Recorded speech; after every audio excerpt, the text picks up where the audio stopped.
নমস্কার বন্ধুরা, শুভ দুপুর। পারমিতা ব্লগ পিএস চ্যানেল থেকে তোমাদের সবাইকে জানাই অনেক অনেক স্বাগত। আজকে শ্রাবণ মাসের শেষ সোমবার, তাই আমি একটু বাবা ভোলেনাথকে পুজো দিতে যাচ্ছি। চলো, আগে গাছ থেকে বেলপাতা পেড়ে নিয়েছি, স্নান টান করে রেডি হয়ে গেছি। দেখতেই পাচ্ছ, আমি বেশি সাজি না, এরকম নর্মালি থাকি সবসময়। আর এখন একটু ফুল তুলে নেবো গাছ থেকে, সাদা ফুল। চলো আগে ফুলটাকে তুলে নেই। আমাদের গাছ কিন্তু আমরা কোনোদিন ফুল পাই না, সব চোরে চুরি করে নিয়ে যাই। দেখি যে কটা পাই সেই কটা নেবো, আর বাকিগুলো আমি সব বাজার থেকে কিনে নেবো। তো চলো, এখন বাজে মানে 10:30। এখন থেকে আমি ছোট্ট একটা ব্লগ ভিডিও তোমাদের সঙ্গে পুজো দিতে যাওয়ার শেয়ার করছি। ভিডিওটি স্কিপ করো না, প্রথম থেকে শেষ পর্যন্ত দেখতে থাকো। চলো তাহলে বন্ধুরা, ফুলটা তুলে নেওয়া যাক। বন্ধুরা দেখতেই পাচ্ছ, এই যে আমার মা যাচ্ছে আমাদের সঙ্গে। তো চলো পুজোটা দেওয়া যাক। আবারও বলছি, এই ছোট্ট ব্লগ নতুন ভিডিও অনেক দিন পর তোমাদের সঙ্গে শেয়ার করছি। স্কিপ করো না, প্রথম থেকে শেষ পর্যন্ত দেখতে থাকো কতটা কি দেখাতে পারি।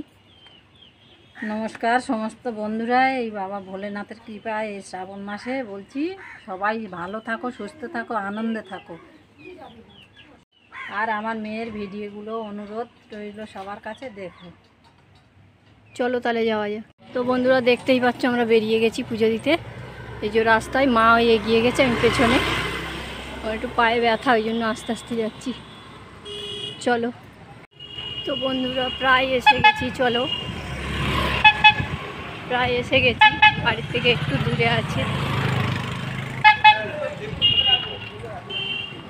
বন্ধুরা দেখতেই পাচ্ছ, মন্দিরে পৌঁছে গেছি, কিন্তু মন্দির এখনও খোলেনি, 12টার দিকে খুলবে।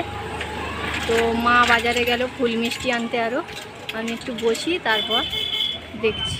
তো বন্ধুরা দেখতেই পাচ্ছ, আমরা মন্দিরে চলে এসেছি। এখন এই যে কালী মাকে, শীতলা মাকে সাজানো হচ্ছে।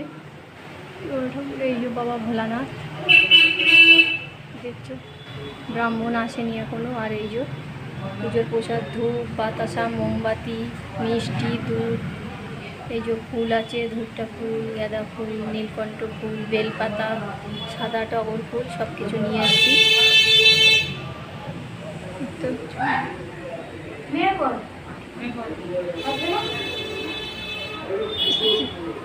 চলো তাহলে, যখন জল দেবো দেখাবো, ওদেরকে দেখালাম। দেখো, আমি যখন এসছিলাম পুরো মন্দির খালি। প্রথমে ফার্স্টে আমরা ছিলাম, এখন দেখো কত ভিড় হয়ে গেছে। আমার জল ঢালা হয়ে গেছে, পুজো দিয়ে দিয়েছি।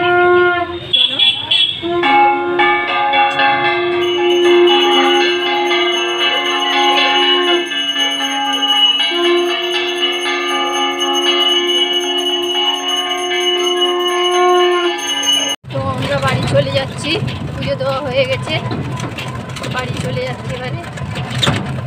তো বন্ধুরা তাড়াহুড়ো করে মন্দির থেকে চলে এসেছিলাম, অনেকটা বেলা হয়ে গেছিলো, রান্না বান্না হয়নি।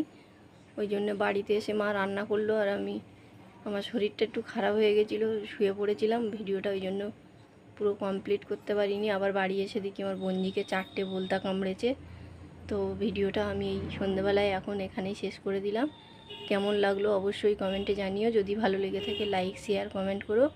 আবারও একটা নতুন ভিডিওর সঙ্গে দেখা হবে। ততক্ষণের জন্য তোমরা সবাই ভালো থেকো, সুস্থ থেকো, সাবধানে থেকো। বাই।